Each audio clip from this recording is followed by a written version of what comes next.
Hello, everyone, and welcome to another exciting episode of Compact Discourse right here on WEGL 91.1 FM, Auburn's premier home for student-run radio since 1971. I'm your host, Jack Hart, joined alongside my colorman, Davis Carroll. We'd like to welcome in our listeners and viewers from across the Auburn Opelika Megaplex and around the world, however you may be listening or watching us today. Whether that be from your terrestrial radio antenna, from the information superhighway at weglfm.com, or tuning in after the fact on transistor.fm, listening to our podcast, or watching us on Eagle Eye TV, we are happy to have you in the booth with us for Auburn's only student-run drive time morning show. Now, of course, as always, we are broadcasting live from the Bradley Basin WEGL studios here in the Harold Melton Student Center on the campus of Auburn University, where it is a lovely 68 and foggy outside this Tuesday morning. We're welcoming you into Compact Discourse. I apologize for the technical difficulties. We're starting a little late today as a result, but we hope that they will be resolved for the future and we can move on in a punctual manner for the rest of the show.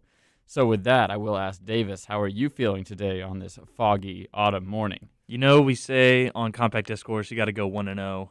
So far, I feel like I might have gone 3-0 today. Wow. Feeling good. Had a nice workout with friend of the show, Chris. Working on a project right now, I think. Had a nice breakfast from McDonald's. Wasn't ideal. I was gonna make my own, but my eggs were bad. I think they were floating. And then I had a nice walk in the not the beautiful, but the very nice feeling weather. Had some classical music playing. I was very zen walking to class. Very, very good to hear. I feel completely recharged. So it's great to have you in with the show today. Thank you for making it on and already going 3-0 today. So that's what we like to hear. At this point, I would like to remind our audience that if any point in the next 2 hours you feel so inclined to ask us a question, drop a hot take, or in the highly unlikely event that we get something wrong, if you want to correct us, you can go ahead and call in at 334-844-9345. That's 334-844-WEGL on your touch-tone keypad. You can also send us a tweet at CDiscAU, that's at CDISCAU on Twitter. We would love to hear from you. We got some great interaction yesterday, so if you just want to send us a tweet, we would love to have your tweet on the air. Join the discourse, if you will, and we'll have our dedicated team of screeners handle your inquiry. All right, enough of that. We'll get on with the show. Welcoming you in is the 12th of October, 2021. It's about 8:21 a.m. as we currently sit here in the Bradley Basin WEGL studios. Having a great morning so far, save for the technical difficulties, but all is well so far as I can tell. We're going to jump right in with a few campus announcements. The Let's Talk Money student seminar with financial literacy coach Eric Smith has been put on by Regions Next Step and the university. Students are invited to set themselves up for success and learn how to tackle student loans, establish credit, manage debts, save money, and maximize resources in the Let's Talk Money seminar with renowned financial literacy coach Eric Smith. Smith has provided financial wellness sessions to more than 125,000 college students, and including hundreds of Auburn students and athletes. This seminar is open to all students, and the free seminar will be hosted on Wednesday, October 20th. It's about a week from now, from 3 to 4 p.m. in the Melton Student Center right here in Auburn, Alabama, room 2107. This is sponsored by Regions Bank. The session is part of Auburn's academic partnership with the financial leader, and it is an exciting educational opportunity for students to build a social foundation for future financial success and help improve overall financial health. So that is what is going on right now. That is coming up next week. The Let's Talk Money Financial Wellness Seminar with Eric Smith is coming up next week. Something that is happening this week is, of course, Hay Day. One of the greatest Auburn traditions is returning to the Plains in full force once again. It is mid-October, which means it is time for Hay Day. Hay Day is, in fact, tomorrow. So Hay Day, an Auburn tradition, will take place tomorrow, Wednesday, October 13th, dating all the way back to World War II. Auburn University student body and members of the SGA pushed for a day that would unite the Auburn family and promote a friendly atmosphere known as Hay Day. Each year, this tradition is carried out by handing out of name tags and encourage students, faculty, and the rest of the Auburn family to greet one another with the Auburn spirit in an effort to bring all of those parts of Auburn closer together. So Hay Day is tomorrow, all day long, but on the campus green from 10 to 2, WEGL will be hanging out there with all of you on the campus green. So go ahead and get your name tag and head on over to the campus green tomorrow morning and afternoon to hear some tunes from WEGL live on the green space. And there's always plenty of exciting stuff going on with the SGA on Heyday. So probably some free food, free music, free dancing, free shirts, free stuff. All that kind of good stuff is going to be taking place on Heyday, and that is tomorrow, October 13th, 2021, all day long, but WEGL will be on the green space from 10 to 2. I know in the past the system has been, there's been tables around campus where you can grab your name tag as you walk in the morning, and then you can just walk around with your name tag all day and say hey to everybody with a name tag. All right, and that is going to be Heyday tomorrow. Looking forward to it. That is an Auburn tradition that we always look forward to and are happy to be a part of here at WEGL. All right, and lastly, Auburn First is a dual enrollment program that is expanding its reach to provide access, affordability, and more to high school students. Auburn is expanding access and affordability for high school students who want to attend the land-grant institution through its Auburn First dual enrollment program. It was redone in 2018. This program offers dual enrollment opportunities for high school students beginning in 10th grade, with eligible students allowed to complete up to 24 hours of Auburn credit before graduating from high school. Carrying the slogan, "Get started, get accepted, get ahead," this program provides online coursework for students with an unweighted cumulative GPA of 3.0 or better at their respective high schools. So you can read more about Auburn First on the Auburn University website, but that program is once again being expanded and reimagined. All right, some quick campus notices. Cap and gown, early order deadline is October 29th. Heyday t-shirt pickup is yesterday and today. So if you ordered a Heyday t-shirt, as we mentioned on the show yesterday, you are able to, or last week, you are able to pick it up today. Your Heyday t-shirt. The Duo mobile redesign is coming later on this month, so be on the lookout for that. The University Writing Center has launched a new open education resource. And, Women and Gender Studies are hosting an open house on October 14th. So that is what is coming up this week. Plenty to look forward to here on the Plains, so we are excited to do that. Davis, you enjoy Heyday?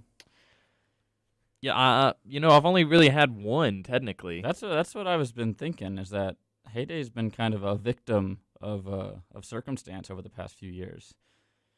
But I kind of got into the habit my freshman year of avoiding the concourse. I'm gonna be honest. Well, yeah. But I do think I wore a name tag because someone asked me. I was like, oh, okay, cool, yeah. Yeah, Heyday's a little different. I think the concourse I think is avoidable in some circumstances and rightfully so, but I think Heyday's a little different. Yeah. I think Heyday's a more laid back, how a campus event should be, and I think it's a great tradition that they continue to promulgate. I think it's chill enough to where anybody can get involved. It's not a big ask of the student body. It's just that I've have a Pavlovian response. If I see someone walk up to me on the concourse to ask me something, I'm like, sorry, no, I'm good. I'm trying to get to class. Even if they're just trying to hand me a name, even if they try to give me stuff, I'm like, I'm good. I don't want a free lollipop or anything. Mm-hmm. I just keep going, put the head down, keep going, because I'm so used to the people trying to get me to vote and stuff. Which I did. Hey, I didn't get caught. I didn't vote this year. Come on, They Davis. never got a hold of me somehow. Here's something. The UPC Fall Festival will be held on October 15th. So that is later on this week. I believe there will be a movie involved in that. So we are looking at that. Yeah, Hocus Pocus. I know a favorite movie of Davis's. That's Alex that hates it. Okay. I don't have an opinion one way or the other. No opinion on Hocus Pocus. Well, if you want to avoid Alex, I can tell you he won't be on the campus green on October 15th from 8 to 11 p.m. He might be. He might be in the back like yelling, "This movie sucks!" Have a sign and everything. Might be picketing it. Alex will be protesting Hocus Pocus. But of course, UPC is partnering with Tiger Knights for a fall festival on October 15th. That is this Friday. There's going to be a Pumpkin Palooza. There's also going to be zip lining, which I'm looking at. Where? On the campus green. You see this picture of Aubie ziplining? How are they gonna? What? Yeah. From where? The stadium to the ground? I don't know. The Chick-fil-A, like the patio upstairs Chick-fil-A to the what? Yeah. It's well, I guess they could like set up like a little impromptu. I'm not gonna. I wouldn't be ziplining on the campus green personally.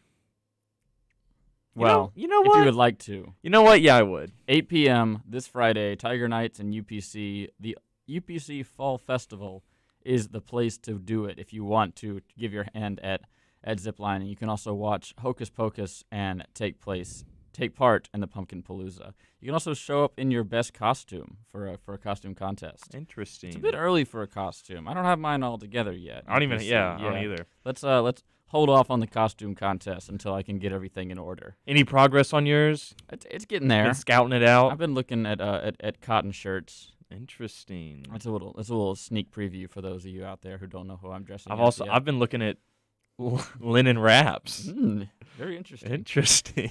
All right, well, that is going to do it for the first segment of Compact Discourse. We'll be back in just a little bit, and we're going to jump right back into sports, and that's what it's all about today, as we had a huge sports day yesterday. Monday Night Football, playoff baseball, NBA getting close to tipping off, NHL tipping off today, and the big news out of Las Vegas that John Gruden, he's out as head coach as the Raiders for the second time. All that and more coming up later on in the show. Don't go anywhere. You're listening to Compact Discourse right here on the Big 91, WEGL 91.1 FM.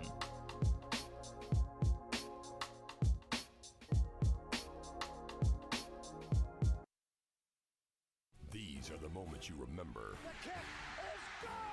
Auburn wins. These are the sounds you celebrate. Fastball driven.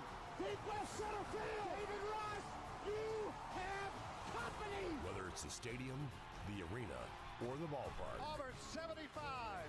Kentucky 70. I think I'll storm the court. There goes Davis. Oh my God. Your home for Auburn sports is the Auburn Sports Network.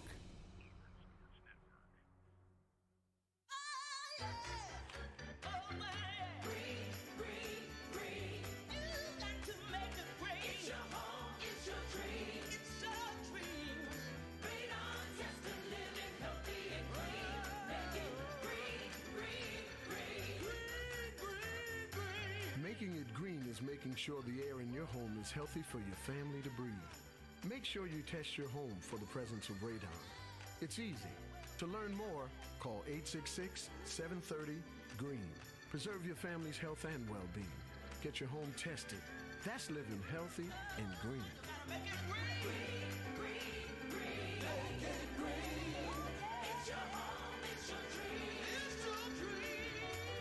Make sure you test your home for the presence of radon.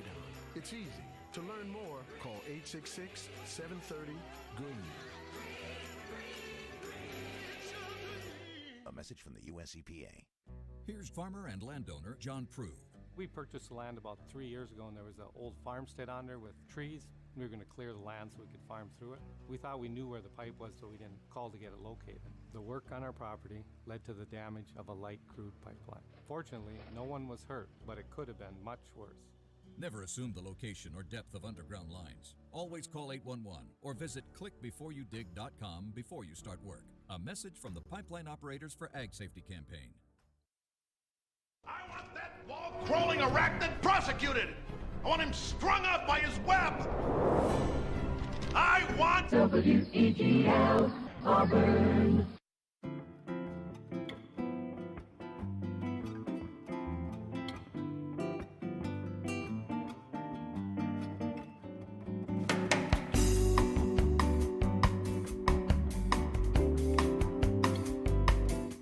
Welcome back to Compact Discourse right here on WEGL 91.1 FM and WEGLFM.com. I just had a sip of my cup of coffee, and at the risk of using the same sound button again, I do feel completely recharged. That completely turned my day around. Or if I had got my cup of coffee! So I'm hoping the second sip is just as beneficial to my mental health.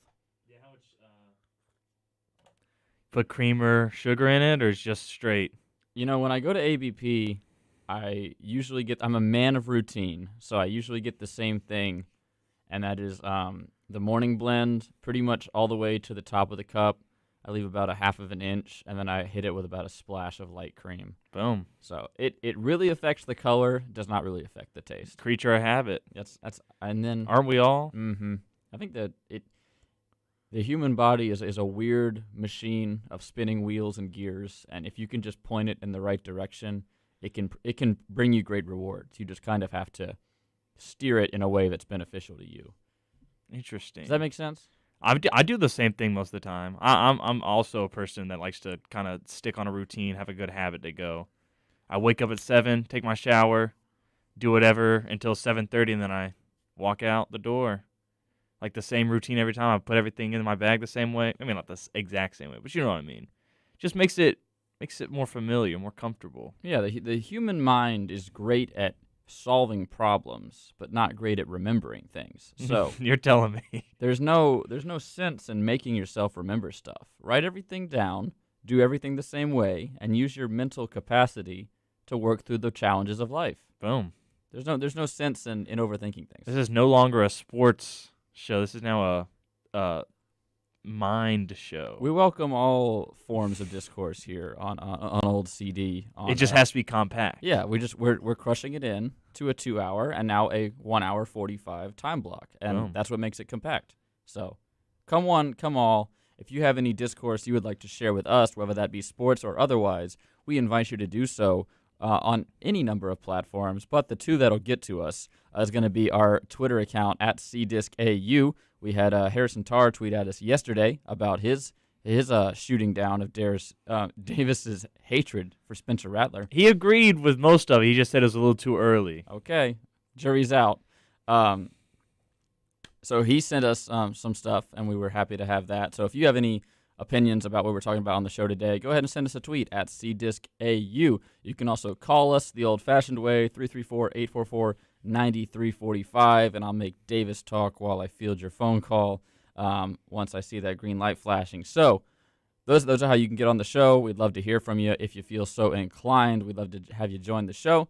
But with all of that being said, to quote the great Jared Dillard, who's why we're all sitting here in this booth today, we are going to move right along with the show, and we'll head on over to some playoff baseball. As you know, once it really sneaks up on you, but once you get into it, playoff baseball, it is a nonstop party from noon all the way to like long past sunset yesterday. It was excuse me. First of all, the noon. What would be the pitch? First pitch? Yeah, that sounds right. Noon.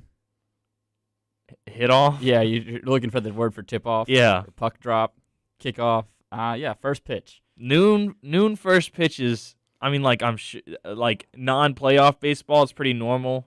Usually there's baseball going throughout the day, but like playoff baseball, is that a thing that happens? I remember a lot. You know, I'm having to rack my brain because I can't think of a time, but also the Braves haven't been in the playoffs a ton since I've been a baseball fan. I do remember last year they had a game that was at noon or 11 Central, noon Eastern, when they played Cincinnati in Game 1 of the modified playoff format.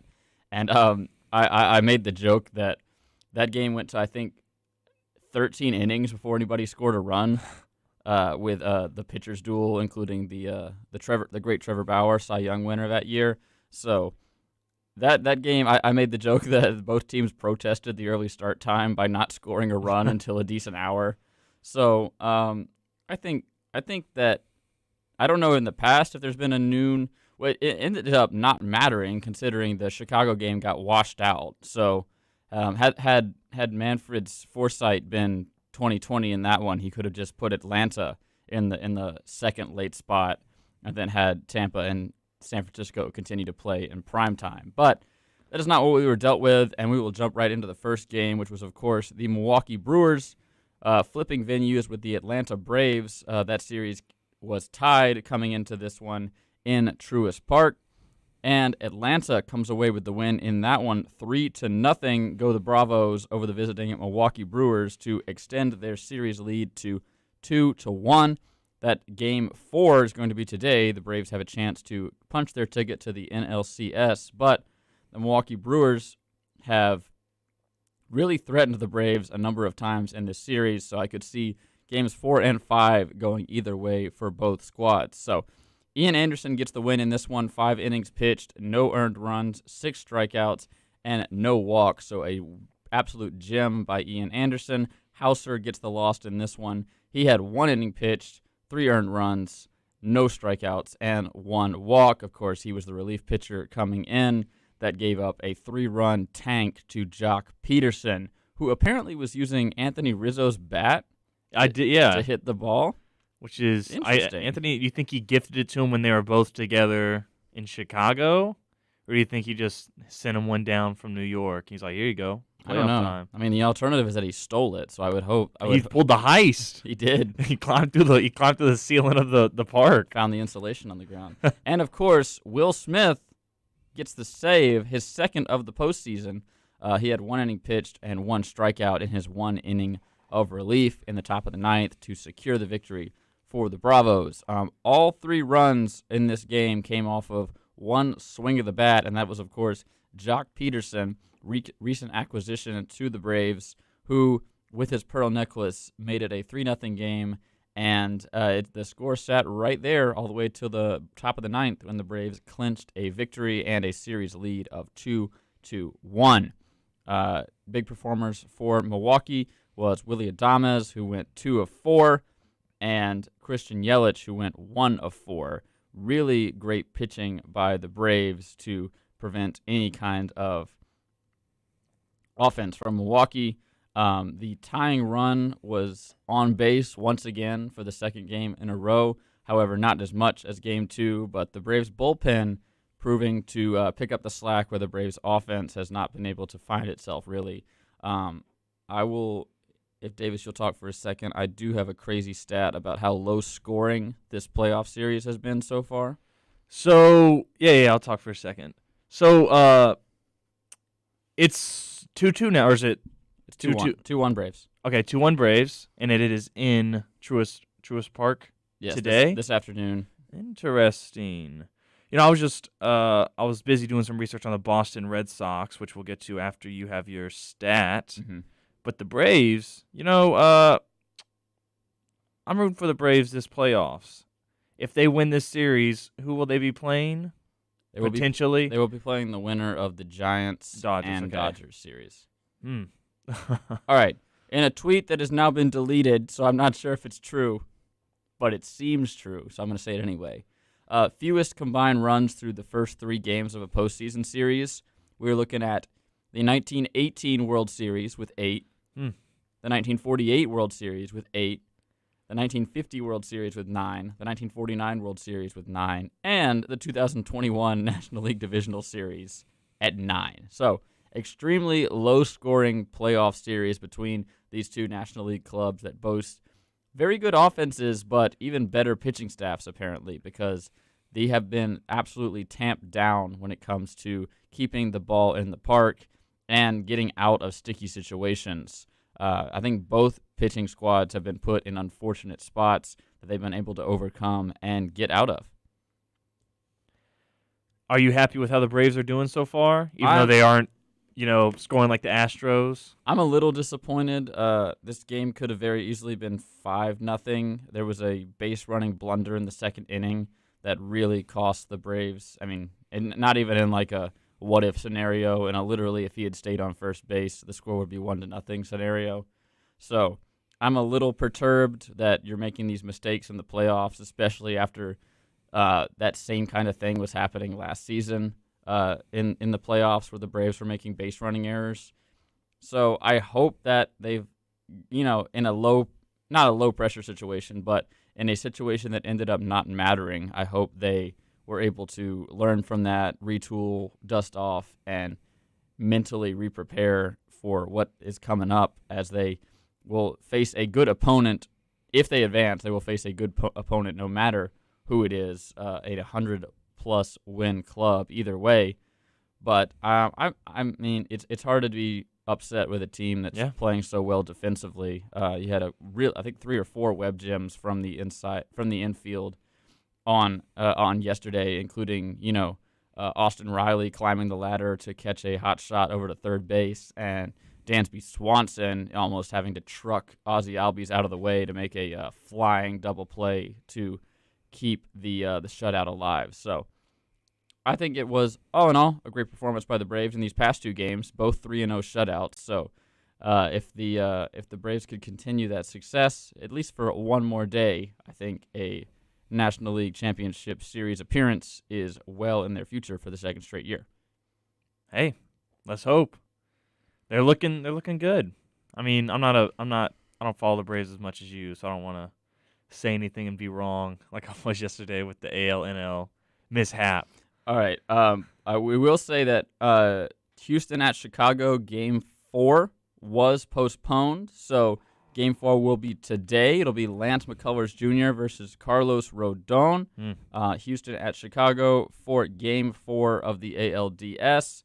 Of course, we'll talk about it on the other side of the break, but both of these teams could go into this game knowing what is at stake. They already have their opponent set for the ALCS as the Boston Red Sox, for the second straight game, win in extras in Fenway. So we will talk about all of that and more on the other side of a break, including the San Francisco and Los Angeles series. So there's plenty to talk about. Playoff baseball is in full swing as we are halfway through the month of October. Don't go anywhere. We'll be back to talk San Francisco, Los Angeles, Houston, Chicago, Tampa Bay, Boston, and a whole lot more, including Monday Night Football, the John Gruden situation, and NHL drops the puck on the 2021-2022 season tonight, including a brand new team, the Seattle Kraken. Welcome to the NHL, Seattle. We'll be right back after about 2 minutes. If you've been working, you've already proven yourself in ways you may not even notice. Managing your time, communicating effectively, and working as part of a team are key skills that employers value. At alabamaworks.com, you can find out how to build on your experience to up your game and get the job you really want, because it's out there. Start your new success story at alabamaworks.com. Sponsored by Alabama Works, the Alabama Broadcasters Association, and this station. In the Army National Guard, family means everything. They really appreciate what she's done as a sister as well as a soldier and, supporting their country. Our parents, they were really supportive that all 5 of us would join. Family members that are soldiers in the Army National Guard inspire and influence, setting a path for others. It's validating knowing that, I kind of did my part to make sure this is what they actually wanted and that they feel the same way I do. I'm really proud that we get to help shape the future, and I know that my sisters are going to be amazing soldiers. Serving part-time in the Army National Guard instills pride that you and your family will share in. A lot of pride, and they're just out there doing something every day and then serving the country as well. I got my education because of the Guard. I got to travel a little bit and experience a whole different culture. Visit NationalGuard.com to learn more about part-time service. Sponsored by the Alabama Army National Guard, aired by the Alabama Broadcasters Association and this station. Watch out for people riding bikes. It's not just courteous. Now it's the law. The new 3 Feet for Safety Act requires that drivers give at least 3 feet of space when passing bicyclists. More and more people are commuting and touring Alabama on bicycles. As the number of cyclists on our roads increases, so does the need for safe driving. So slow down and give cyclists 3 feet of room. Follow the rules of the road and watch out for each other. Learn more at drivesafealabama.org. Sponsored by ALDOT, the Alabama Broadcasters Association, and this station. WEGL.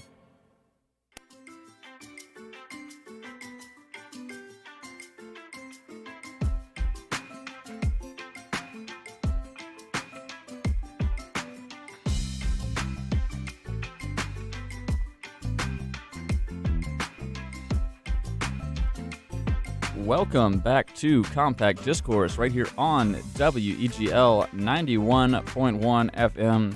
I'm your host, Jack Hart, joined alongside Davis Carroll, joined by station manager Grayson Moyer. Welcome into the show. We're going to hit your Auburn weather report here in just a second, and it is, of course, 68 degrees and foggy here on the plains, an interesting twist, welcoming the cool autumn weather in today, and it's going to keep things pretty cool for the remainder of the day, if you can believe that. So we're looking at a 72-degree morning, a comfortable room temperature for your walk around campus to class. It's probably going to get up to 79 degrees this afternoon, but the clouds should keep that shade pretty cool. And once again, you're looking at an overnight temp of around 64 degrees, so nice and mild flannel weather, nice hot cocoa weather if you feel so inclined. So looking forward to that.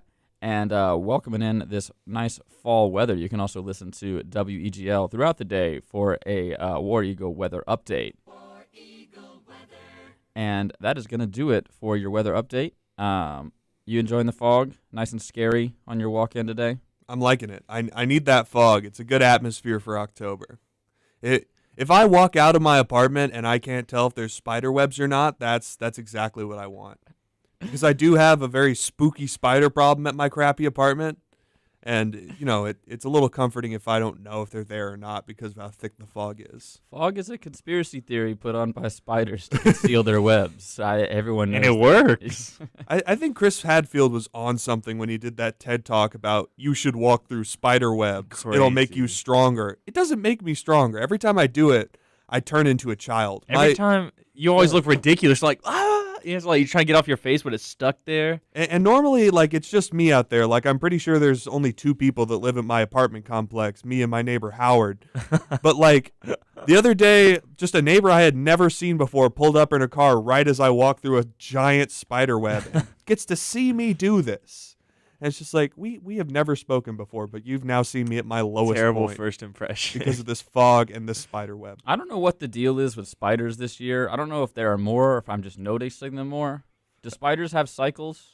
I don't think so. Is it a spider? I think you just see them more. Is it a spider year? That's what happens as you grow I think up. there's about the same amount of number. You recognize the spiders. I've been seeing those big ones, which Davis tells me are banana spiders. They're technically orb weavers, but we call them banana spiders. We being people from Alabama. Townies. Okay. Yeah. The banana spiders are actually You're talking tarantulas to that live in people bananas. from Alabama that don't know what a banana spider is. You don't know, for real? Yeah. Well, then Mobile then, I guess. Yeah, it is just Mobile. Well, they're up here too, so y'all definitely have them. I'll give you a little. Well, we might have them. We just don't call them that crazy term. Well, they look like bananas, so. Did y'all have wolf spiders in your house? We had those a couple That's a times. banana They're spider. just yeah, I've never seen those before. Oh, they're very big in rural areas. Rural. I'm looking at armed spiders. What's an armed spider? That's the actual banana yeah, spider. because they're yellow. Which one of the things about spiders is that they have so creepy. Do these spiders have arms instead of legs? Is that what I'm hearing? I don't think so. Or do they have a gun? Yeah, I think they might have a gun. No! The spider, for anybody who just tuned in. Okay. Don't want to make a false distress call. They're so creepy. I think they have they look like double jointed or something. Ugh. It's a spider. Ugh, they don't look at it. This is so a terrible creepy. experience for the people just driving around in their cars right now. Oh my! Even on the I video, gotta close this. I'm getting scared. Even the video, people can't see the spider that you're looking at on your phone. They don't need to. It's so scary. You being creeped out and me and you I'll talking over each other for this entire broadcast. Should I show them? I think we can stop talking about spiders. Good. Now. Whew. Let's talk about rattlesnakes. No. We will talk about the Tampa Bay Rays getting eliminated from the playoffs last night in Fenway Park over in Boston. It was for the second straight game, the Red Sox taking it not to extra innings, but getting a walk-off as it was a dramatic comeback by the Tampa Bay Rays to erase a 5-0 deficit to tie things up in the 8th inning to make it 5-5 off the bat of Randy Arozarena. As pretty much every Rays web gym over the past 2 years has been having something to do with that guy, Randy. So Mr. October, Señor Octubre. How about that? So the Boston Red Sox do come away with a victory in that one, 6-5. After a Hernandez sacrifice fly to deep left field, Santana scores from third base to send the Boston Red Sox to the American League Championship Series for the first time since, I believe, 2018, where they were the eventual World Series champions over the Los Angeles Dodgers.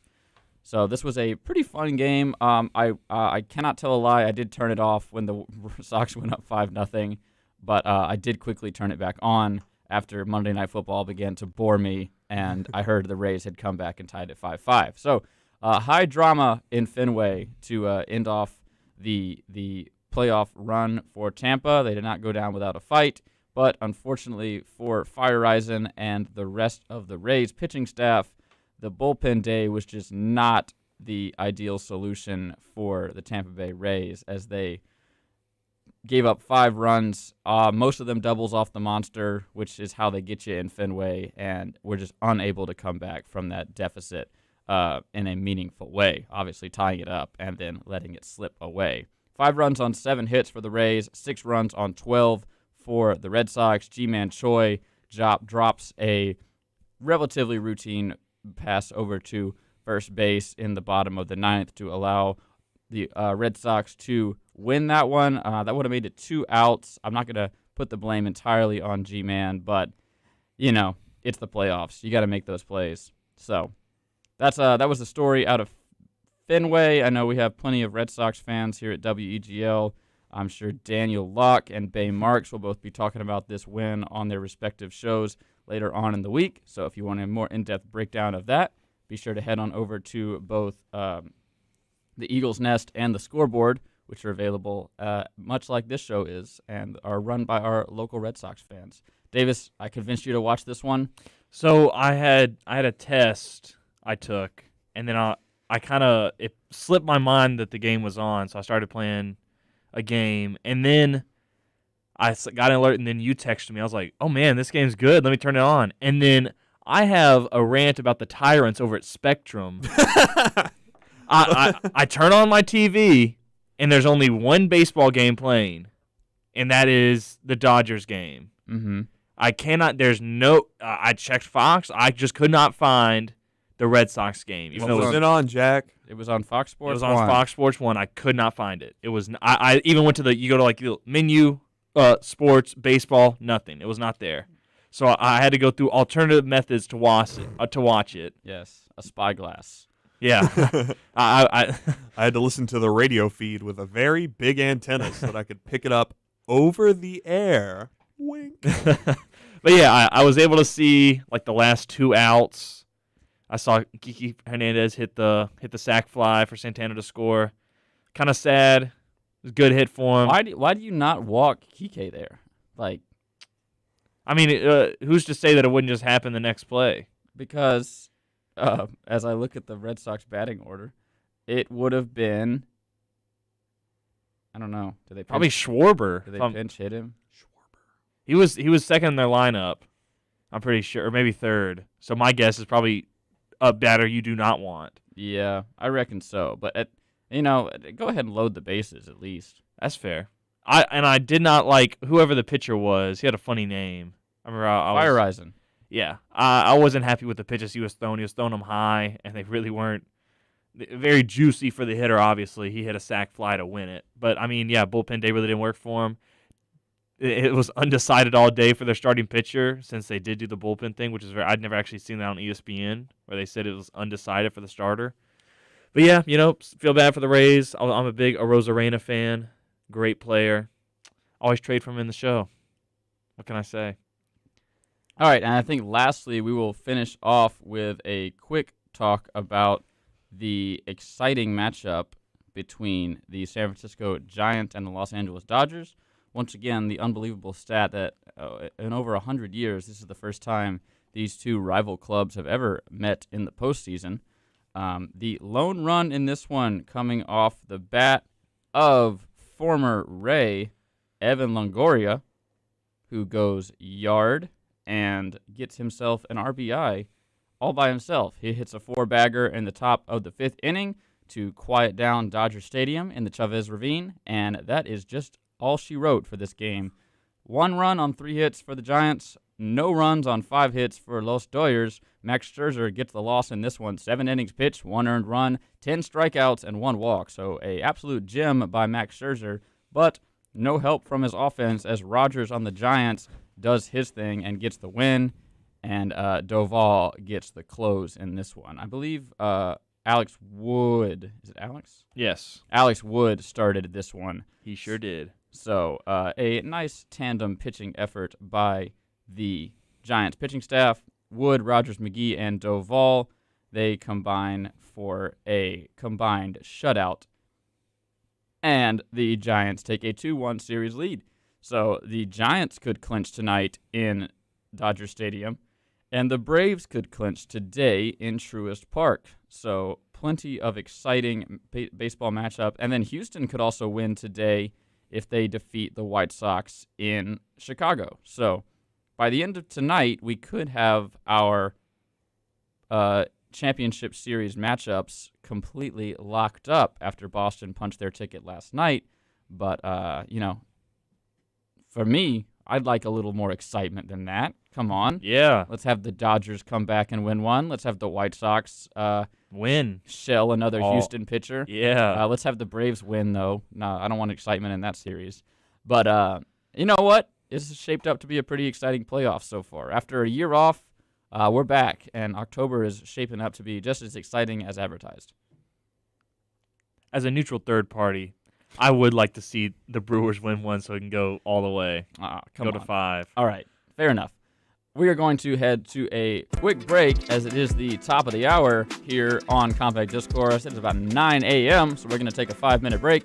When we come back, plenty to get to, including Monday Night Football, the John Gruden situation, and a whole lot more. Don't go anywhere. You're listening to Compact Discourse right here on WEGL 91.1 FM. You can tweet at us at CDiscAU. We'd love to hear from you, or you can call in at 334-844-9345. We are waiting here, ready to take your calls. Don't go anywhere. We'll be back in about 5 minutes with some more Compact Discourse. In Alabama, the recycling industry employs nearly 11,000 men and women. Recycling just 10% more would create an additional 1,400 jobs and $66 million in personal income. To learn about recycling opportunities in your area, contact the East Alabama Recycling Partnership. Recycling works in Alabama. Brought to you by the East Alabama Recycling Partnership, the Alabama Broadcasters Association, and this station. Hi, I'm Harrison Smith. You may know me from my work as Scuba, one of the hosts of the hit award-winning show Nerdcore on WEGL 91.1 FM. But what you may not know about me is that I'm a website enthusiast. That's why I'm here to tell you about WeagleFM.com. It's our hotspot on the web with live broadcast articles and more. It's like a gift that keeps on giving. Tune into your favorite shows at any time with a 24/7 online stream right on the homepage. And don't forget to check out the schedule for our station's full selection of music, sports, and talk shows. For the sports fans, there's articles aplenty covering all of the current events in football, basketball, and beyond. For those music fans, WEGL FM has got you covered. We have album and concert reviews and theme playlists for any mood. We even have live musical performances with WEGL Sessions. There's more than enough content here to keep you procrastinated when you really should be studying for that test. That's right, we know you've been slacking off. Get back to it, lazy. So, no matter what sound you're looking for, we've got it only on WeagleFM.com. That's WEGLFM.com and WEGL 91.1 FM, Auburn. 1 in 5 people in the U.S. have an STD, and many people have no symptoms. Do you know your status? Alabama residents and students attending Alabama colleges and universities can request a free at-home test for chlamydia, gonorrhea, HIV, and syphilis to be mailed right to your door. Go to adph.mybinks, that's binxhealth.com. Again, it's mybinkshealth.com. The kit is free and confidential. Sponsored by the Alabama Department of Public Health, the Alabama Broadcasters Association, and this station. It's the top of the hour, about 9 a.m., and you're still listening to WEGL 91.1 FM. Well, you made it this far. Go get yourself a cup of coffee. You've earned it. I really need a cup of joe, and if I don't get one, I think I might blow a gasket, and it's not a pretty sight. We'll be right back in a few minutes with the second half of the show. Thank you so much for listening to Compact Discourse.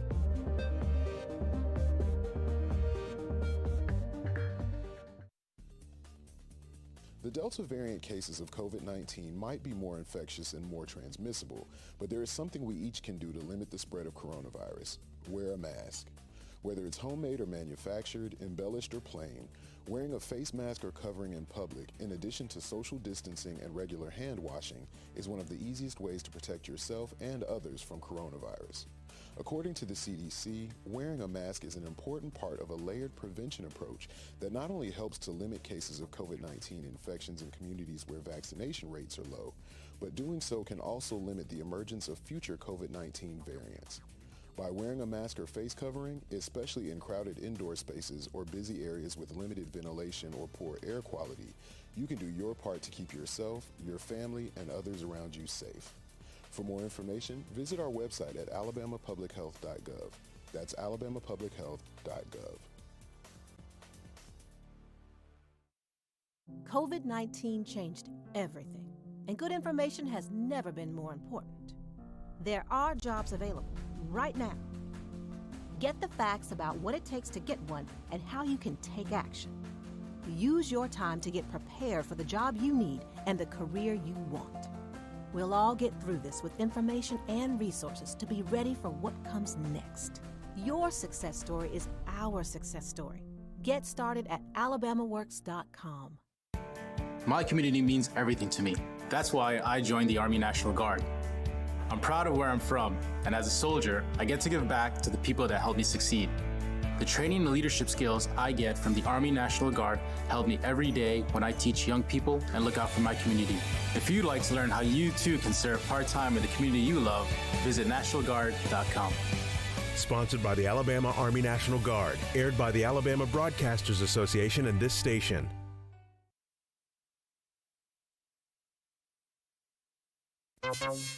WEGL.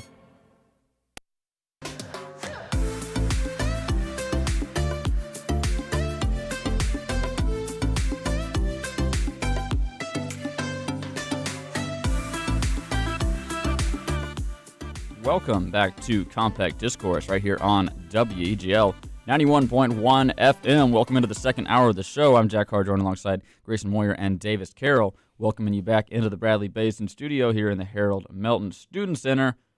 We are Compact Discourse, of course, getting ready for the second hour of the show. We'd like to remind you that you can follow us on Twitter at CDiscAU. That is, of course, CDISCAU on Twitter if you'd like to get your opinion on the show and also get updates on when we're going live. If we have technical difficulties like we did this morning, that's how you can stay informed about the goings-on here on Old CD. All right, we also got the station has a Twitter, Instagram, and TikTok, all at the handle WEGL_AU. Feel free to follow those if you do stay updated on what's going on at the station and also see some pretty cool content that gets put out. If I do say so myself, you can also head over to our website, WEGLFM.com, to listen live to whatever's playing on the station 24 hours a day, including this lovely show and all of our other awesome podcasts and shows. Those go live on WEGLFM.com. And then lastly, we are going to be on the concourse, or the green space rather, tomorrow for Heyday from 10 to 2. You can come out and listen to WEGL DJ a live event and get your name tag, say hello to your future, former, and present classmates, professors, and the like. Anybody that's a member of the Auburn family is, of course, welcome out to the campus green tomorrow for Heyday and the entire campus space. So go grab your name tag and say hello to the fellow Auburn family members as we get ready to continue a tradition that is uniquely Auburn here at the university. That is 10:13 tomorrow, all day long if you're on campus, but if you're on the campus green, 10 to 2, come on out to celebrate with SGA. There'll be free food and T-shirts, as there always is at an event like this, so come on out and check that one out. Davis, I hear that Through the Lens has a new episode in the works. Just got recorded yesterday, has Chris Tobias on it. Y'all might know Chris. It is the Ari Aster episode. Hereditary and Midsummer discussed on it. Some scary movies. Scary movies for a scary month, indeed. Yeah. Was the conversation scary? Was it productive? Was it fruitful? We were talking about quicksand at one point, so probably not productive. We were having fun, though. I think we got some good discussion in. Talked about what we liked, disliked. We talked through it to make sure Alex understood the plot. We got a little confused ourselves, but I think we figured it out. Boom. I mean, that's a classic episode of Through the Lens. Yeah. Is helping Alex not be confused by the plot. That's how it goes. Alex likes to watch dumb action movies a lot, so he doesn't have to think too much about the plot. That's why he doesn't understand Pirates of the Caribbean. Exactly. Explain to me, people at home, you can tweet to us or call us.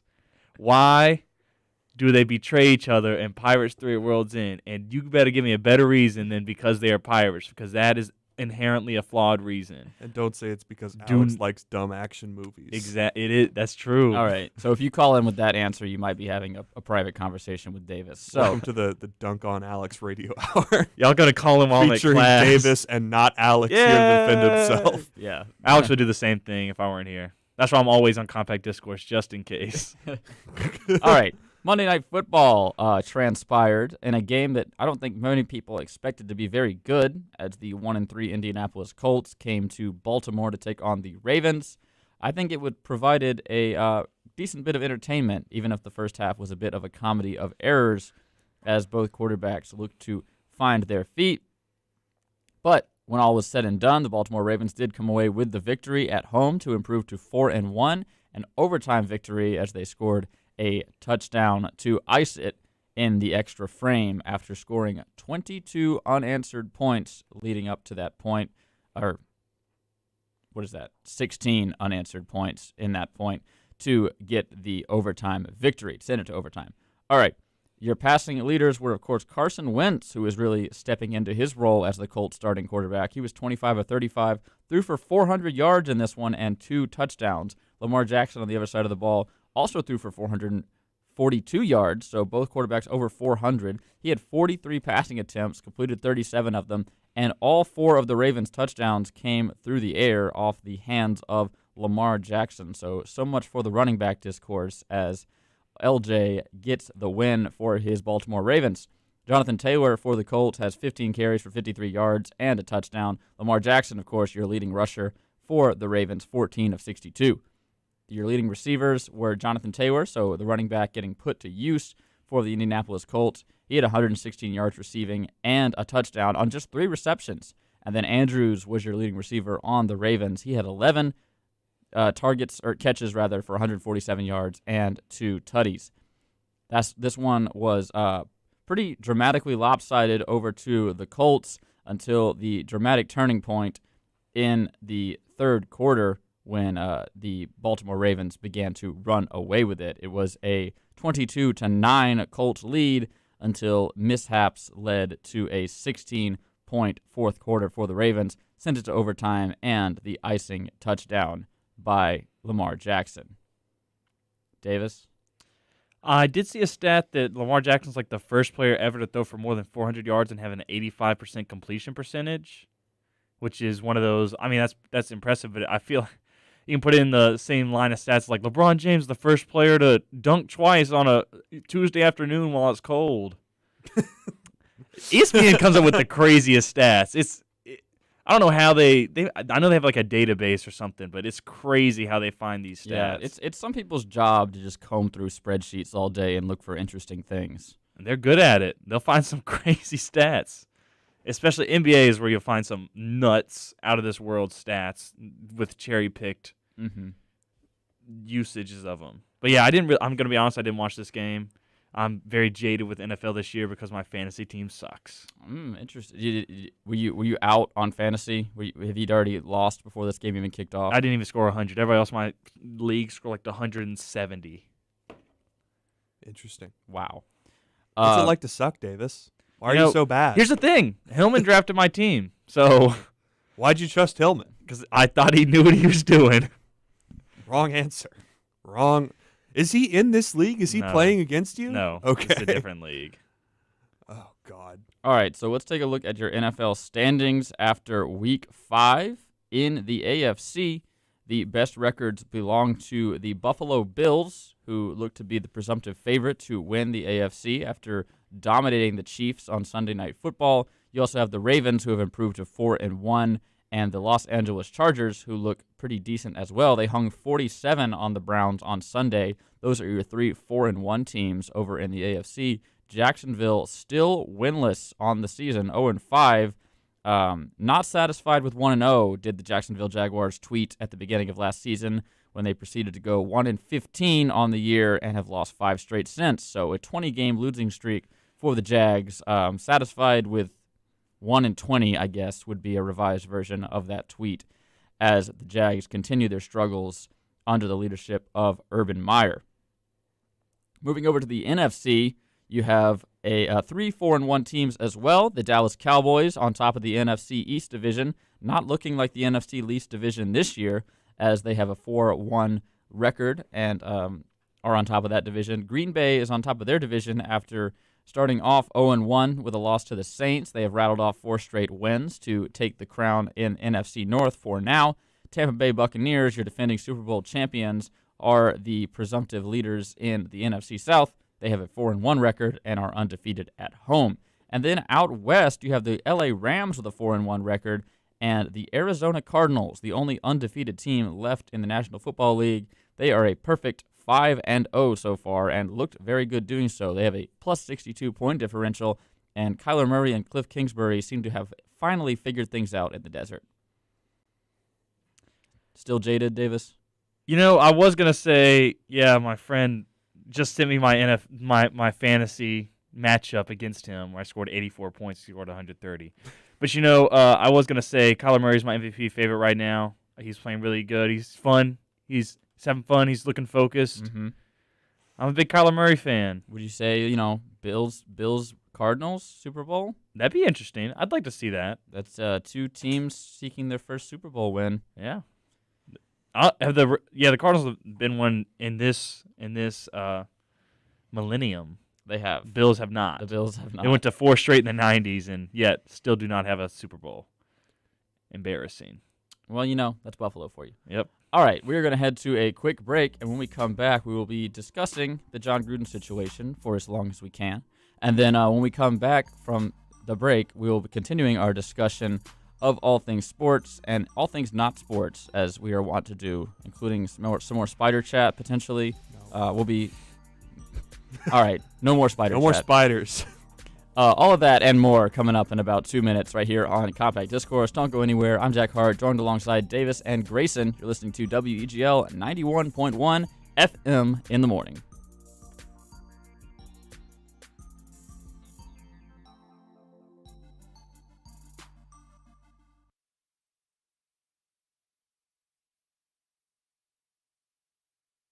Skilled trade workers are the backbone of every community and also the Army National Guard. Soldiers trained to keep the power flowing, engines running, and in every other trade needed to accomplish the mission. These soldiers are on the fast track to learning skills that can set them up for success at home with companies looking to hire the best. Their resumes are being built through their paid training and part-time service. Find out how you too can learn a trade profession by visiting NationalGuard.com. Sponsored by the Alabama Army National Guard. Aired by the Alabama Broadcasters Association and this station. Tossing food wrappers and soda cups can be expensive. That $7.99 value meal you threw out the window could cost you $500 in fines. And if you don't learn your lesson the first time, a second fine will cost you $1,000. Put garbage in its place. Throw away your trash, not your cash. Sponsored by the Alabama Department of Transportation, Alabama Law Enforcement Agency, Alabama Broadcasters Association, and this station.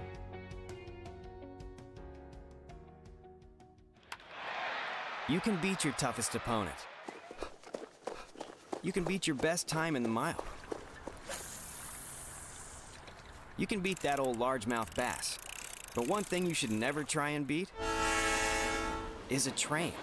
If a train is approaching, don't risk your life trying to beat it, because beating the train is a deadly game. Drive safe, Alabama. Sponsored by ALDOT, the Alabama Broadcasters Association, and this station. All across the nation, we are here for our communities. We're doing our part to get supplies where it's needed in order to fight COVID-19 together. It feels good to be out there to assist our community. I would like our friends and family to know that your National Guardsmen are always ready and always there. Visit NationalGuard.com to find out more. Sponsored by the Alabama Army National Guard. Aired by the Alabama Broadcasters Association and this station. 91.1 WEGL FM, Auburn University.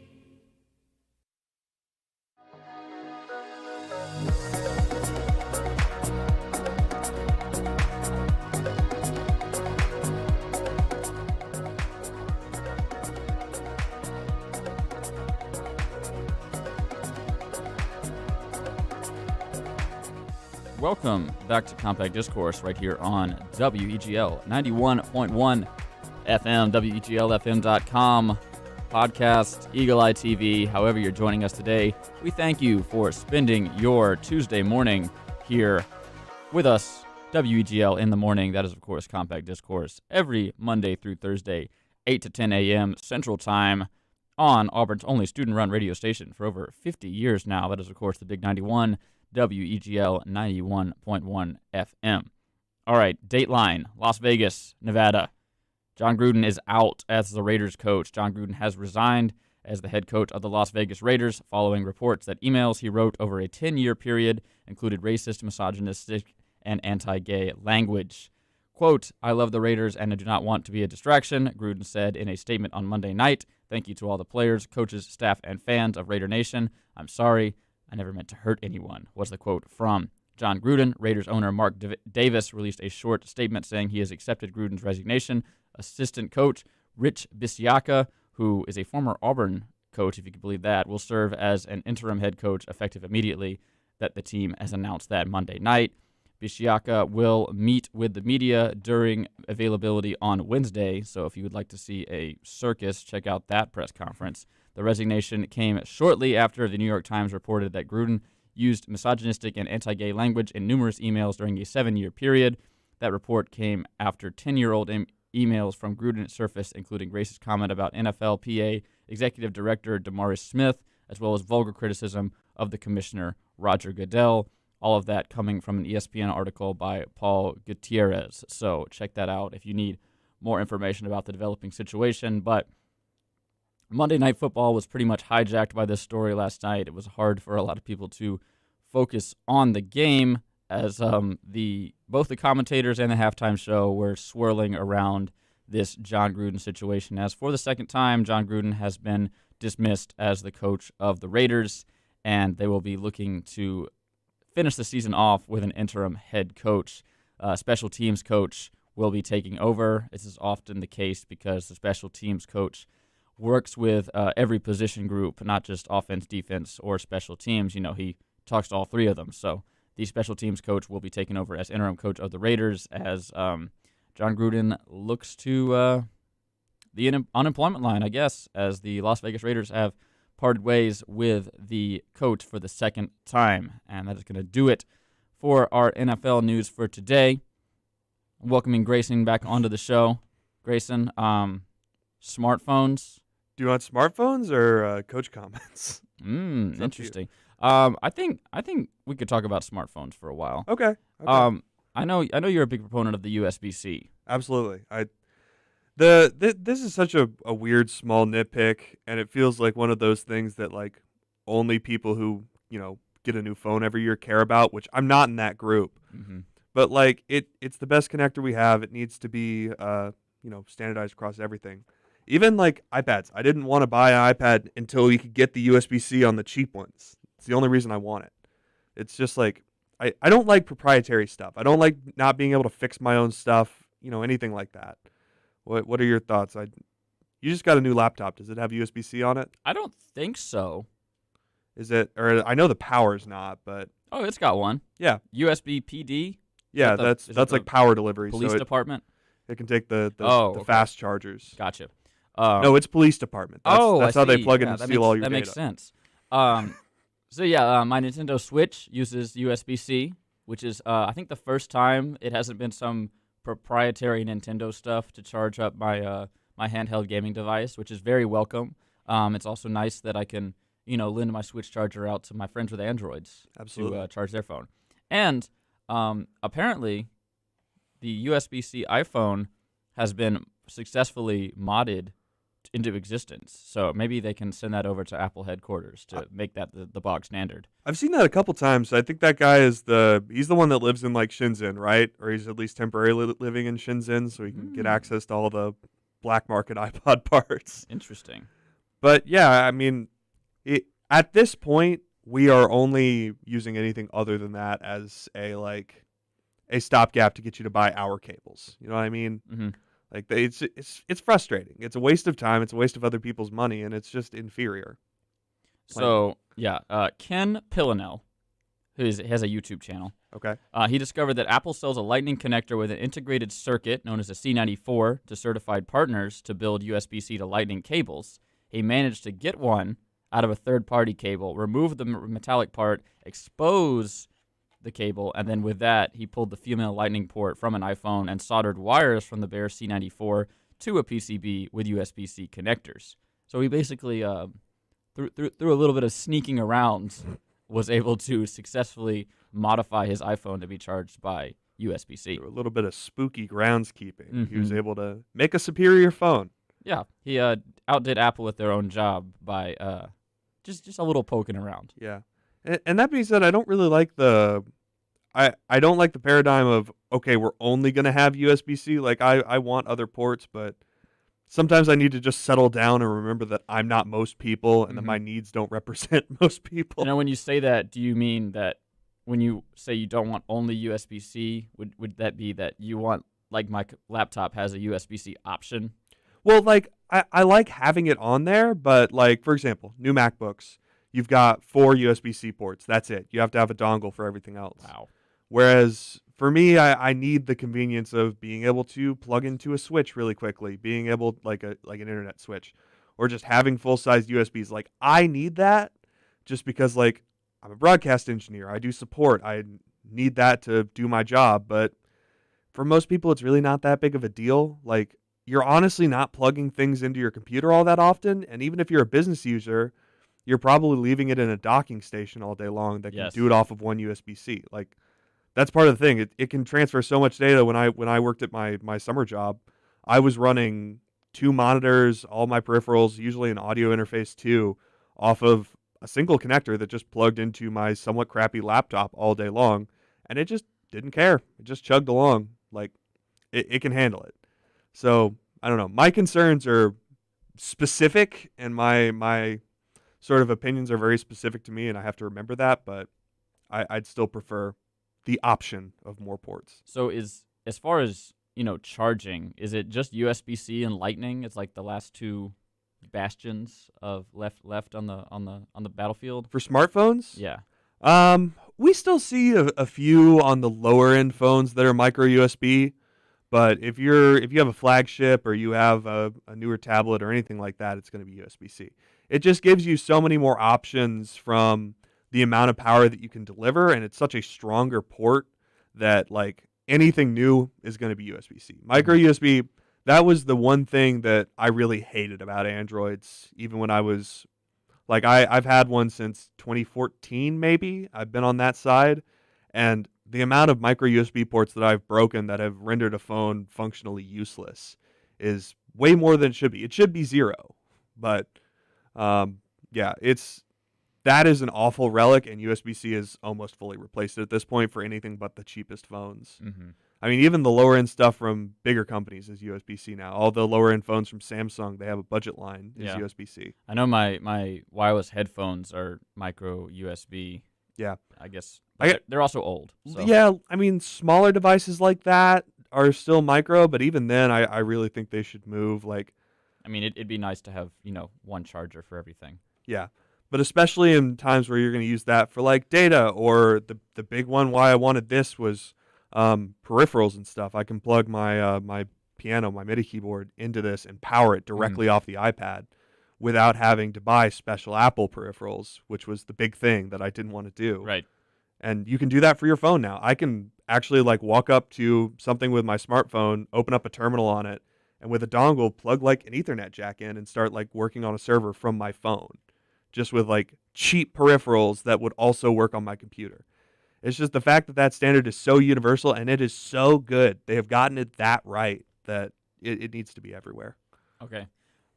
Europe has proposed a rule that would require USB-C charging for all phones and electronic devices. Now, this has the aim of reducing e-waste, which is a lovely 21st century word, and consumer inconvenience. I don't know that it would really reduce e-waste. Now, Europe tries that sort of thing a lot, and I'm not usually against it. They have some oversteps or missteps, in my opinion, because they aren't always made by, technically informed people. But, I mean, if it causes more universal adoption, I'm for it. Frankly, though, what we're more likely to see is, like, for example, Apple. if they put USB-C on one of their phone, they're probably going to make a European model and sell Lightning still in the U.S. Right. Because they do still make, frankly, an egregious amount of money off of those custom peripherals. But, it's a good gesture at least. I don't know how effective it will be at their goals, but I've spent we'll see. too much money on chargers over the past 10 years. The EU apparently throws away 12,000 tons of chargers each year. 12,000 tons. Some unused, according to Bloomberg. At the same time, consumers spent around 2.4 billion euros, which is about $2.8 billion, on standalone chargers not included with devices. The law is still in proposal stages and needs to be passed by EU lawmakers and governments. But that is where we stand in the realm of e-waste. 12,000 tons of chargers each year. 12,000 tons. Chargers don't weigh anything. Well, it's also like, I don't even know how often I throw away my chargers, right? Like, all right, you know what? I guess that I hadn't thought about this, but since I've gone to USB-C, I have two. I have one that goes to my laptop that also charges all my other stuff, and one that came with my iPad that also charges all my other stuff. Yeah. Like, I guess that makes sense. Just they're that much better that they're that universal. Yeah, I mean, I throw away like 2 a year, but to be fair, I really just don't bite the bullet and buy an Apple charger. I usually go for like the scary one from the gas station that might catch on fire. So it may be my own fault. That I'm contributing to e-waste a little bit right there, but it's a little short-term gratification. Yeah.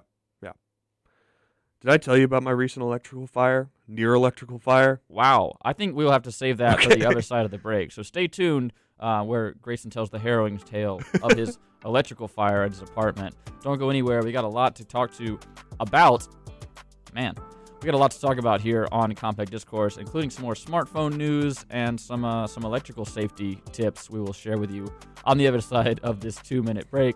Don't go anywhere. You're listening to Compact Discourse right here on WEGL 91.1 FM, WEGLFM.com. If you got something to say about phone chargers, tweet at us at CDiscAU, at CDISAAU. We'd love to hear from you. Don't go anywhere. We'll be back in about 2 minutes.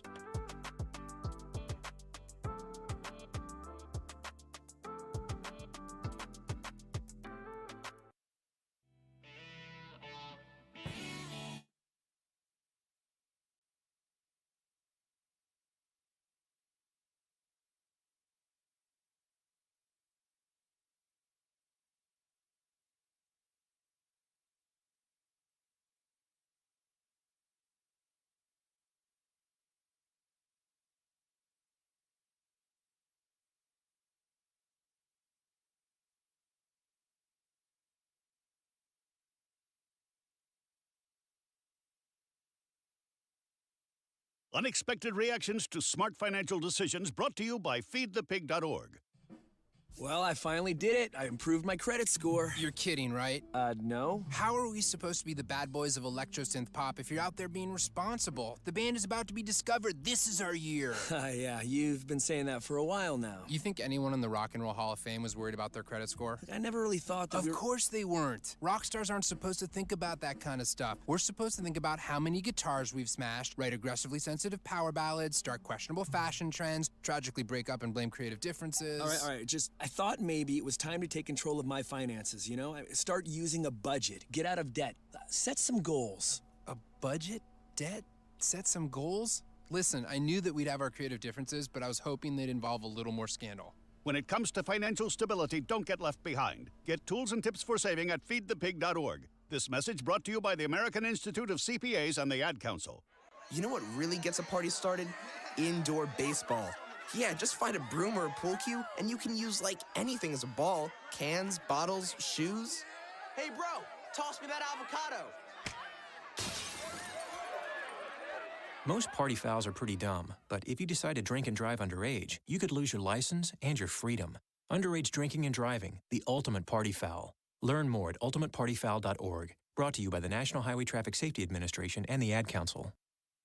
You may have hoodwinked everyone else in this backwater town, but you can't fool me. I listen to public radio. WEGL, Auburn.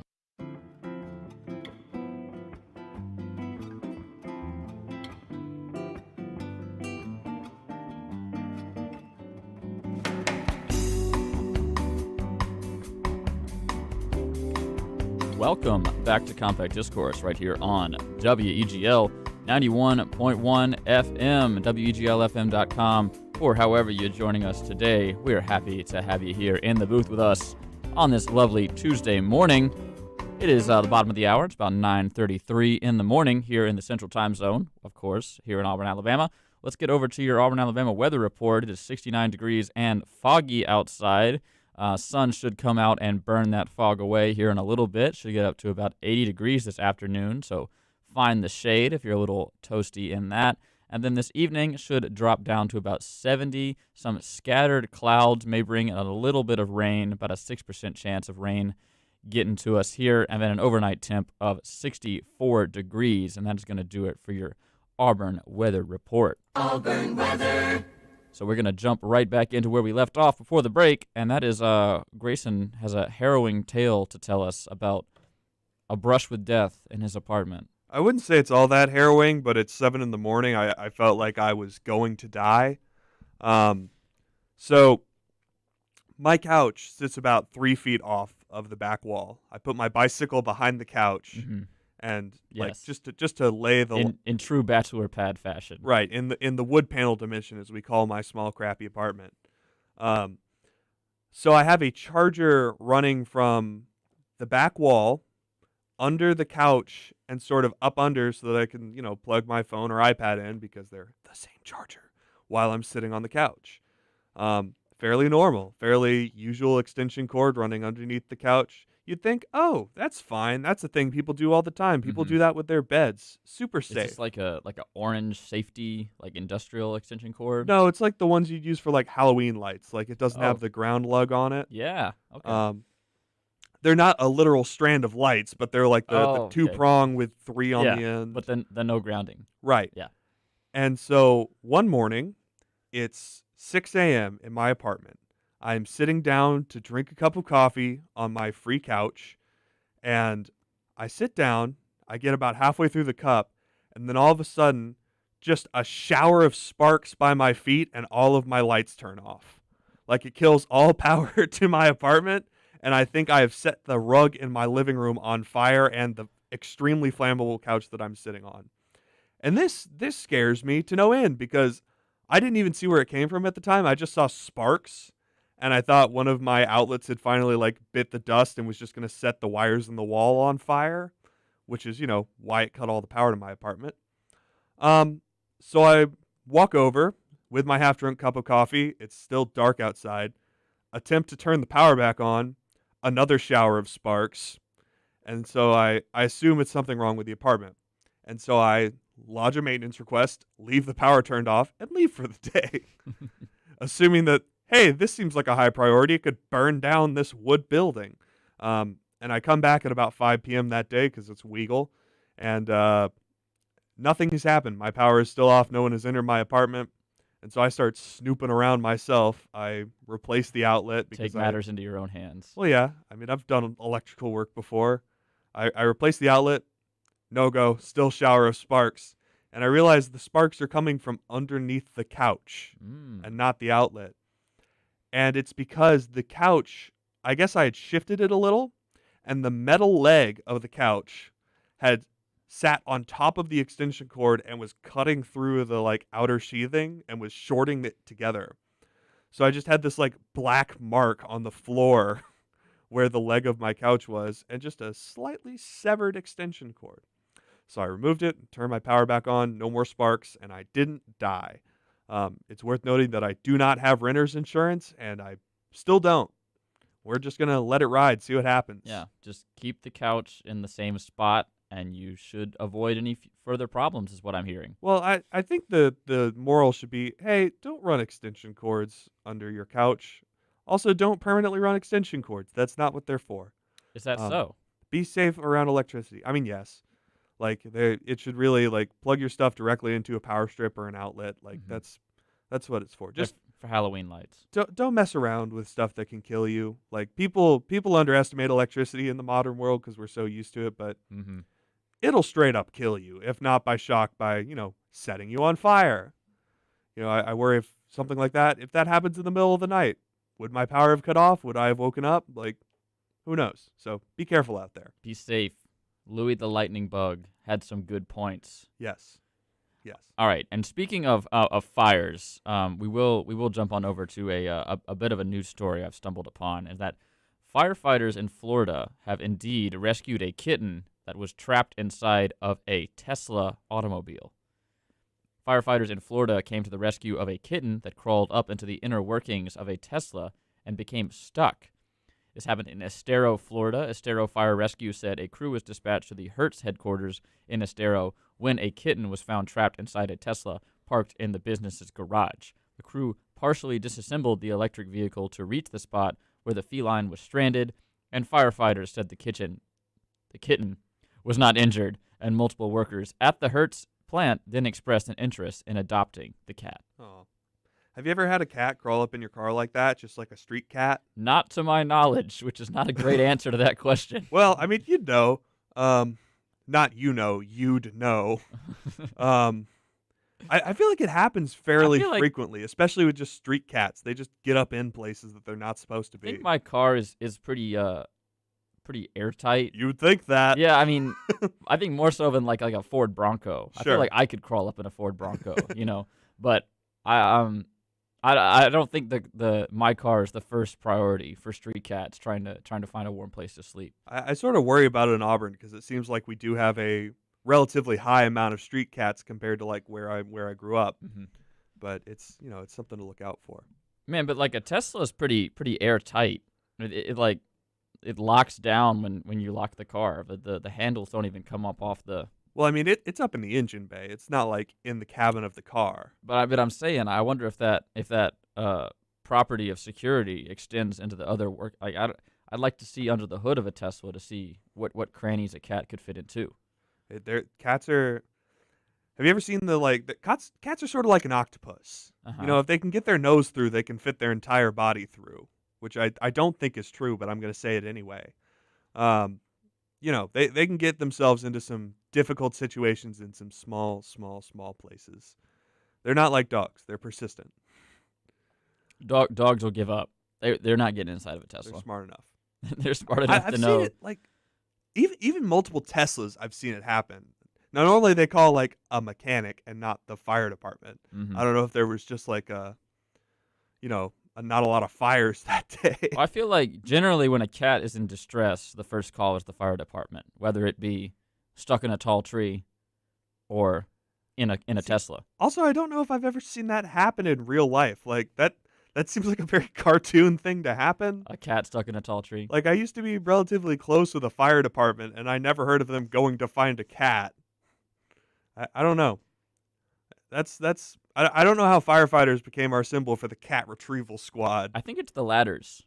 Yeah. I guess no other EMS carries ladders. People have lofty ideas of what ladders are capable of. You can't trust police to go get your cat for you. No ladders. Not enough ladders in the PD.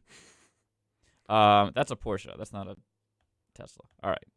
Are you just looking at pictures over there, I'm trying to find nooks and crannies? I'm trying to imagine a cat inside one of these vehicles, but it seems like the engine block. I'm in my mind palace. Pictures are pretty under lock and key over at Tesla. So I'm just perturbed by the fact that they had to partially disassemble the car. Well, so Teslas for aerodynamics, they have basically a skid plate running under the entire car. So it's just flat under there, whereas a lot of cars you can look up and see the bottom of the motor. You have to take off this plate to get up under there, which is the last time I saw a cat get stuck in a Tesla. This was at a dealership where the mechanics were retrieving the cat.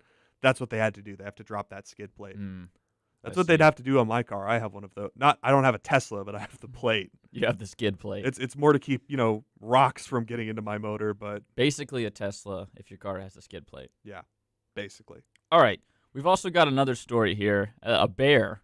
Fans of the show will remember Fat Bear Week from last week and the spirited discussion between Chris and Davis over which of their bears were the fattest bears in Alaska. Bear news continues as the bears continue to get fattened up for the winter. A bear in Ontario has struggled to steal a large pumpkin from a porch in Ontario. This is coming from yesterday. An Ontario family's home security camera was rolling when a bear looks to be a black bear, visited their front porch to steal a large pumpkin and found the task more difficult than expected. Ashley LaRose of Sudbury said she had just finished putting up the fall decorations in her front porch when a late-night visit from a hungry bear was received. The bear had already eaten a couple of smaller pumpkins when it attempted to walk off with a large one. The video recorded by LaRosa's security camera shows the bear attempting to unsuccessfully carry the pumpkin in its paws before switching to carrying the gourd within its mouth. The bear makes it only a short distance before losing its grip, and then the bear gives up and leaves the pumpkin behind. I know it's accurate, but I don't like calling them gourds. It's like a square rectangle thing. I guess so. Like pumpkins are, of course, gourds, but when you say gourd, it's like you think of like a long-necked squash, you know? Yeah. You know, the more I grow up, I think the square rectangle thing might be cap. We need to bring on a mathematician. Like, I think that might not be true. That has to be true. Come on now. They're parallelograms. Oh. Square's not a rectangle. All right. Settle down over there, Grayson. All right. Have you ever had an animal make a visit to your abode other than a spider? We've had a couple raccoons show up. We've never had bears, thankfully. We live in the middle of the suburbs. Mm-hmm. Yeah, raccoons. We've seen possums. My grandma has alligators. You know, all the fun stuff. Yeah, that the you want. standard stuff. I know. She also has outdoor cats, which she has to be careful of. We used to live next to the woods, and deer would come and eat our flowers a lot. The deer are honestly like, I wish we had more deer. The deer in Hoover were good because you just see them around. Okay. But they weren't necessarily hanging out in the neighborhoods. They kept their distance. Yeah. The other problem was the geese. Hoover geese were bad. I know there's that Netflix show Night on Earth, and there's a great episode where a moose comes and eats somebody's pumpkin off their front porch on Halloween. Wait, what's that show? It's called Night on Earth. What's it about? It's it's a traditional nature documentary. But, but everything is shot at night using low light cameras. A goofy comedy where a moose eats a kid. I think you could rewrite it. It's a classic storyline. Yeah. Moose eats pumpkin. All right, we're gonna head to a quick break. And when we come back, plenty more to get to here on Compact Discourse. Final segment of the show, final segment of Tuesday. We will be back tomorrow at 8 a.m. for a Wednesday show. We're also going to be on the Green Space for Heyday tomorrow from 10 to 2, right after the show gets done with. So don't go anywhere. We got 15 more minutes of Compact Discourse coming up after a quick break. You're listening to Compact Discourse on WEGL 91.1 and WEGL FM.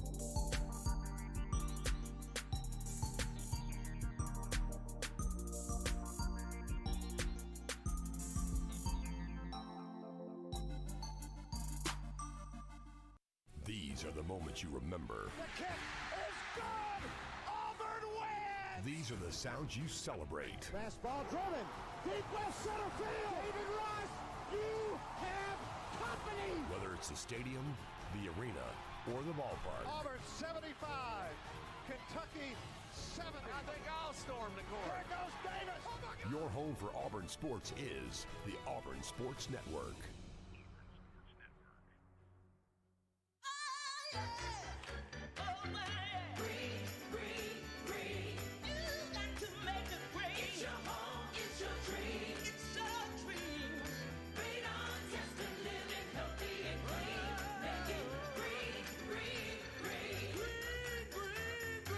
Making it green is making sure the air in your home is healthy for your family to breathe.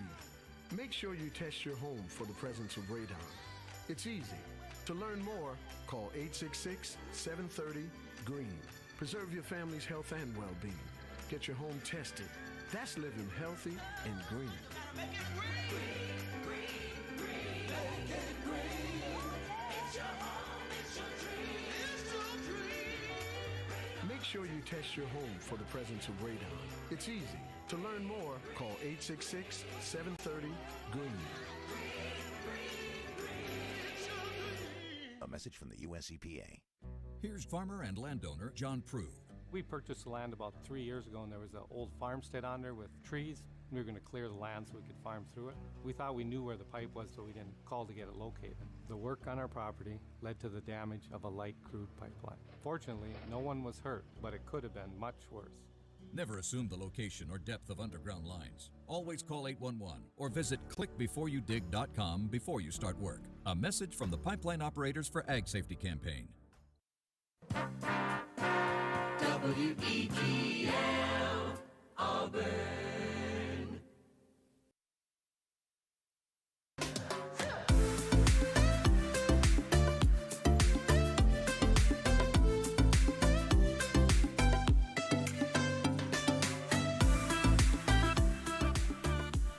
Hello, Auburn. Welcome back to Compact Discourse. Thank you for spending your Tuesday morning with us here in the booth in the Harold Melton Student Center. I'm, of course, your host, Jack Hart, joined alongside Station Manager Grayson Moyer. Plenty to talk about here on the final segment of Compact Discourse. We want to remind you that this show is, of course, Monday through Thursday, 8 to 10 a.m. Central Time. You can catch Dr. Punk, Mr. Stanwyck, in on Friday mornings during our normal time slot if you want to, if you get tired of my voice after 4 days. Most people do. So check that one out if you haven't already. We've also got plenty of great shows coming up on WEGL as well, including a great lineup on Wednesday, including the Woodstock Hour, One More Hour, Happy Days with Jay, and Cheetah Print. Plenty of good stuff coming up on a WEGL Wednesday. We've also got good stuff coming up tomorrow. Today. Easy to get those confused. Heyday is tomorrow. Of course, WEGL will be hanging out on the campus green space from 10 to 2, 10 a.m. to 2 p.m. Come and listen to some music. Come get some free stuff, free food from SGA. It is Heyday, an Auburn tradition dating back to World War II. You aren't going to want to miss that one. So head on over to the green space, 10 to 2 p.m. tomorrow. And then today we got Will Root's show from 5 to 7 p.m. Why So Serious? Probably one of the best music shows on WEGL.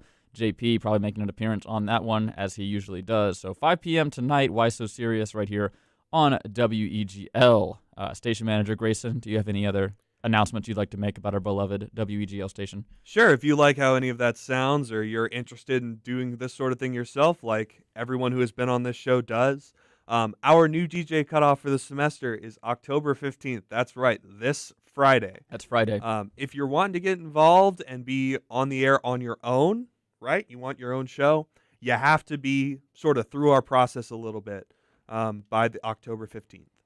If you're interested in that, you can email us at wegl@auburn.edu, and if you're not already part of the organization, or you can, get on our socials, DM us on Instagram, but we prefer the email wegl@auburn.edu.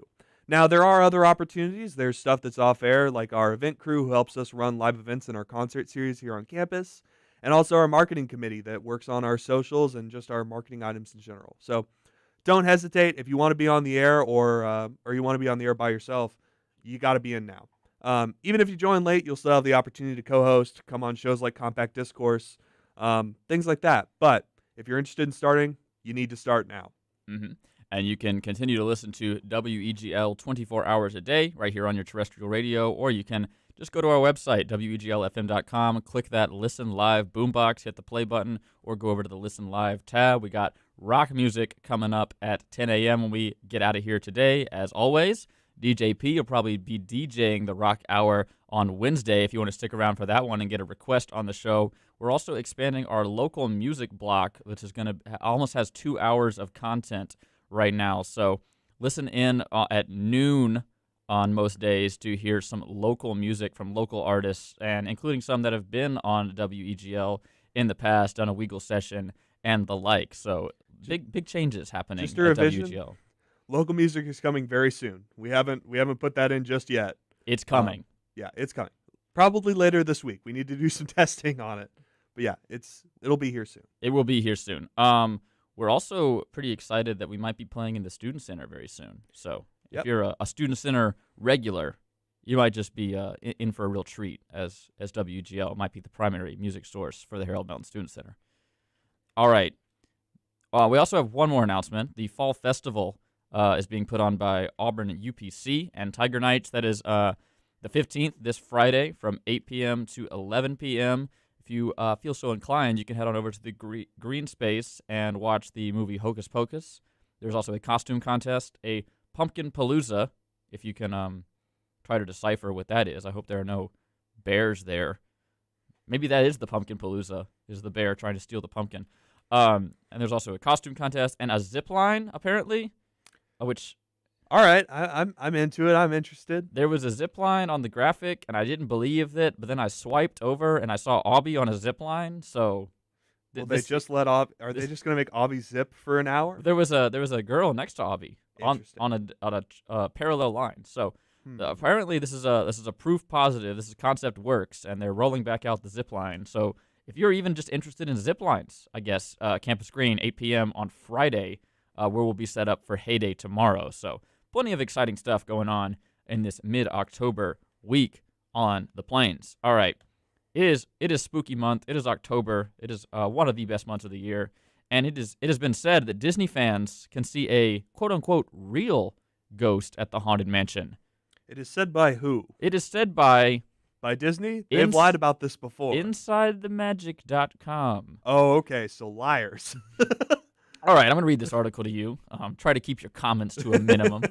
Disney parks are known for their legendary entertainment, but one attraction seems to stand out above the rest regarding an immersive storytelling. That is, of course, the Haunted Mansion. Walt Disney World's version of the ride features a chilling detail that most fans have never noticed. The Haunted Mansion is famous for its spooky set design, classic songs, and groundbreaking storytelling that was over a decade in the making, from supposedly encountering actual paranormal activities to rumors of people's ashes being sprinkled in the ride. The Haunted Mansion just can't keep guests out of its doorless halls. Upon boarding your Doom Buggy in the Haunted Mansion attraction at Disneyland and Walt Disney World, the foolish mortal on board encounters a hitchhiking ghost, spooky stories, an endless hallway, cloaked hackbox ghost, and through classic showpieces, the ageless thematic elements. But one element in particular lets guests see a glowing orb pass by one of the Haunted Mansion's windows at both Disneyland and in Disney World, giving the effect that a ghostly resident resides in the Haunted Mansion ride. So, there's a scary glowing orb in the window. Okay, that feels like a cop-out as far as get to see a real ghost on the Haunted. For a ride that has the audacity to talk about your ghost host following you home, if it's just an orb, like, really, guys? Can we not do better? I think we could do a lot better. Can we not lie a little more interestingly? It's Imagineering. Okay, so the small and unnoticeable effect, sometimes unnoticeable, date back to 1992, but the traveling light effect could have been present in Walt Disney World's version of the ride opening in 1971. So, I like the idea more of them just like sneaking extra effects without telling anybody. Yeah, I mean, the Haunted Mansion's kind of like the playground for Imagineering. They can just do stuff without telling anybody and just blame it on the ghosts. Ooh, I hadn't even thought about it that way. I like that. All right, and this article says rumors of ashes being spread on the ride. Yeah, that's well confirmed. That's like that's a thing that happens a lot. They have a whole code for it. It's called a HEPA code because they have to get a big vacuum. Yes, and I think in COVID times we're all familiar with HEPA. Yeah. I don't want the dust coming out of the vacuum afterwards, so it has to be filtered. They just recycle the ash air back into the ride. It's like it's just like the water on Pirates. Bromine. So the Haunted Mansion, probably the best ride at Disney World, in terms of like showpieces. Yeah, not like W, but I'll agree. Not like thrills and chills, but like. I love the ride. I love the atmosphere that it has. Mm-hmm. It's not. I have special places in my heart for other rides. I can't call it my favorite, but it's a great ride. It's up there. I have qualms with it. It is an omni mover, so it often the chain's only as strong as the weakest link. So you might be stopping every once in a while. Stop. But it's just more time. If it's cool if you get in like the ballroom, you can check out all the Pepper's ghosts doing their thing. But it's not cool if you get stuck in like the hallway with the eyes. It's worth noting. Not much to look out. The cool thing about the Omni Mover, and this is not a Disney suggestive way to enjoy the ride, but they're close enough together that if you're, I don't know, a particularly tall person, the next car is within reach of yours. So a favorite bit of my dad at Disney World would be he'd usually get on a car with me, and my mom and my sister would be on the next car down because it's like a 2-person ride. And at one point, the ride was stopped, and my dad took off his rain jacket and threw it onto my mom and sister. And it scared them so badly that they like startled everyone else on the ride by screaming. But I'm pretty sure you could also just reach over and just like grab somebody or just enter your hand into their ride vehicle. You know, your ghost host says to keep all your hands inside the doom buggy at all times. What's he gonna do? Haunt me? He's I'm not gonna afraid of a ghost He's gonna host. follow you home. He's gonna alert a cast member and have me walked out of the ride. Have you put in Disney ghost jail. He's gonna make your haunted room actually stretch.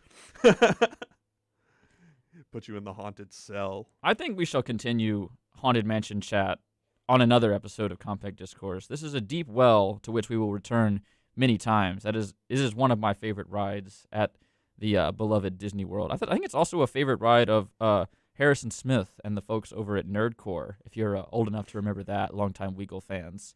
So we may even pull him in to have him weigh in on the Haunted Mansion discourse. Wait, really? I think it might be. You're gonna get Scuba on the show? I think it might be worth a shot. I'll text him on LinkedIn. He's my favorite connection. This is good. That's high honor, Scuba. I want to get Scuba on here. All right, enough for Haunted Mansion discourse. I think that's going to do it for Compact Discourse today, as the ghost of this show continues to haunt me. Thank you so much for listening to Compact Discourse right here on WEGL 91.1 FM. However you joined us today, whether that be from your radio antenna, WEGLFM.com, or by listening to our podcast. Of course, we want to remind you that all of our previous episodes are available as a podcast, completely PSA break free, wherever podcasts are heard. Just search for Compact Discourse. Look for that orange and blue CD logo. Be sure to follow us on Twitter at CDiscAU for links to that said podcast, information about the show, and important updates, including today when we had to start 15 minutes late. You can also tweet at us to get your voice on the show. Join the conversation. We are Auburn's only student-run morning show, so you don't want to miss it. You might want to go ahead and follow the station. WEGL on Twitter, Instagram, and TikTok now at WEGL_AU, as our dedicated team of marketing professionals are working tirelessly to provide you with high-quality content for fans of the station. And with that, with Jack Hart, Grayson Moyer, Davis Carroll, and everyone else who joined us on the show today, we wish you a great rest of your Tuesday. We will talk to you tomorrow, Wednesday, 8 a.m., for another exciting episode of Compact Discourse. Of course, this is Jack Hart signing off. And as always, War Eagle, go 1-0, attack the day, have a wonderful spooky month, and enjoy the fog while it still lasts.